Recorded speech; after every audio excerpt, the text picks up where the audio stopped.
love life coming in, but I want you to remember something. Love doesn't always mean another person. Sometimes it means yourself. Sometimes it means society as a whole.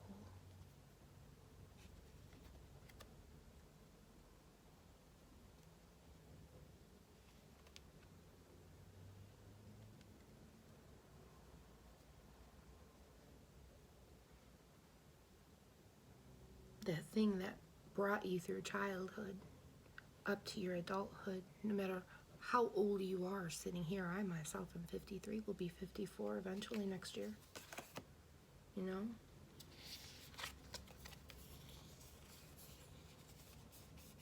I've seen a lot. I've had to make a lot of choices.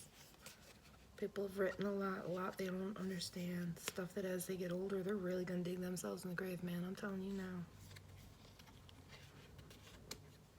There are people right now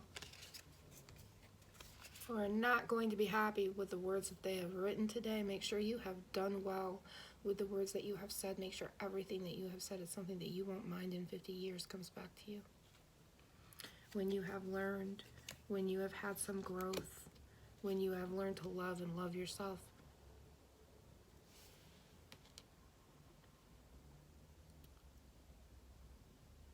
But if you're on the way to loving yourself, you kind of realize that, like, I don't want to talk like that because I don't really like that.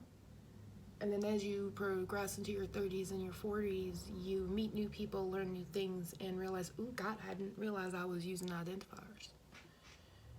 And then you go, what's an identifier? Well, an identifier is when you notice someone crossing the street, and rather than saying, confirmation kitty, and rather than saying, oh, yeah, I saw him walking across the street earlier, you say, oh, yeah, I saw that black guy walking down the street earlier or across the street earlier. An identifier is identifying someone's color, gender, age, something like that, when you don't actually need to.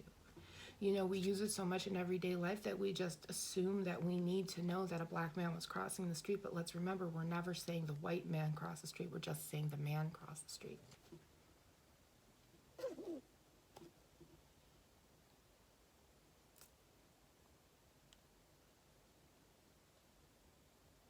When they say in the newspaper 53 people are dead, they mean white people and they mean men. They use identifiers for the rest of it. So, you know, these are things that you grow and you change and you learn and you ask yourself, do I really want to do this or do I want to change? And every time you make that small change, Hail Mary, full of grace, the Lord is with thee, blessed art thou amongst women and blessed is the fruit of thy womb, Jesus, Holy Mary.